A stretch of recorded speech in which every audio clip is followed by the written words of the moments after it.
2012 New syllabus එකේ 36 වෙනි ප්‍රශ්නේ.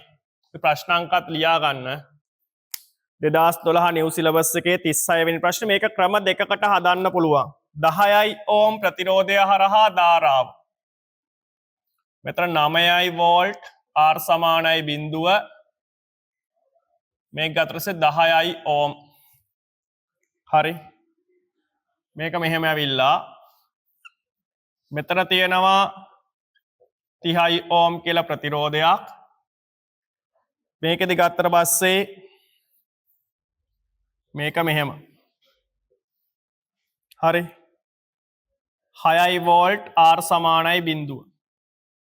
එතකොට මෙයා හරහානේ අහන්නේ. එහෙනම් මෙයා හරහා ධාරාව මම ලකුණු කරගන්නවා කැපිටල් I කියලා. එහෙනම් මම කර්චොෆ් නියම දාන්න හිතනවා. A B C D E F G. එහෙනම් මම මෙතන කර්චොෆ් නියම දානවා A B C D E F G කියන පරිපථයට. මම මේ ඔයගොල්ලන්ට බැලුවාම පැහැදිලි වෙන්නේ නැහැ මෙහෙම ලියලා පෙන්නන්න. නැත්නම් ඉතින් ඔබට හිතින් පුළුවන් ඔබමනේ හිතන්නේ. MC එක කරන විදිය පෙන්වන්න ඕනේ නැහනේ. එකපාරම ලියන්න. සිග්මා E සමානයි සිග්මා IR මේ ලියන ඔක්කොම ලියවෙන්න ඕනේ නැහැ. හොඳද? හරිද? ලියන ඔක්කොම ලියවෙන්න ඕනේ නැහැ. එහෙනම් මෙතනින් පටන් අරන් යන්න. 9 ධන ඔහම ගිහිලා මේකත් අපි යන පැත්තටමයි ඉන්නේ 6. සමානයි මෙතන ප්‍රතිරෝධ අහුවෙන්නේ අපි යන පාරේ මේ 10 විතරයි. I වැඩි කිරීම 10. එහෙනම් I සමානයි මුන් දෙන්නගේ එකතුව 15යි. 15 බෙදීම 10. I සමානයි මෙතනදී මොකද්ද 1.5 ඇම්පියර්. තව ක්‍රමයකට හදන්න පුළුවන්. මෙහෙම කරනවා මං. ඒක ක්‍රමය හොඳ. මේ එක ක්‍රමය. එතකොට 1.5 ඇම්පියර් කියලා ආවා. තව ක්‍රමයකට පුළුවන් කර්චොෆ් නියම දාන්න නැතුව හදන්න. V සමානයි IR දාන්න හදන්න. V සමානයි IR දාලා හදනවා නම් මේක ප්‍රතිරෝධයේ අග්‍රතර විභවාන්තරය ඕන. එහෙනම් මම මෙතන භූගත කරනවා. මෙතන භූගත කරනවා. එතකොට මෙතන බිඳුවයි වෝල්ට්. එතන භූගත කරාම එතන බිඳුවයි වෝල්ට් නම් කෝෂයේ ධනාග්‍රයේ පැත්ත මෙතන අභ්‍යන්තර ප්‍රතිරෝධයක් නැහැ මේකට. එහෙනම් කොච්චර ධාරාවක් ගැලුවත් ධාරාවක් නොගැලුවත් අනිත් පැත්තට ගියත් අග්‍රතර විභවාන්තරයේ කෝෂයේ විද්‍යුත්ගාම බලයටම සමානයි. ධනාග්‍රයේ විභවය වැඩි. එහෙනම් ධන 9යි.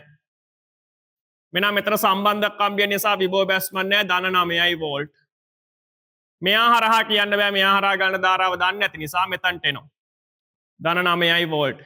ඍණාග්‍රයේ ධන 9යි. මේක බිඳුවයි. එහෙනම් ධන පැත්ත වැඩි විද්‍යුත්ගාමක බලයට සමාන ප්‍රමාණය ධන 15යි වෝල්ට්. මෙතන ධන 15යි වෝල්ට්. හරි.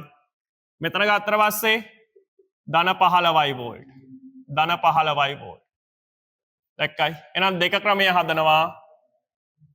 දෙක ක්‍රමය දානවා මොකද්ද? 10යි ඕම්ට V සමානයි IR. V කියන්නේ අග්‍රතර විභවාන්තරය. 15යි මෙතන බිඳුවයි. එහෙනම් 15 ඍණ බිඳුව සමානයි I වැඩි කිරීම R කියන්නේ 10යි. එහෙනම් I සමානයි 15 බෙදීම 10යි.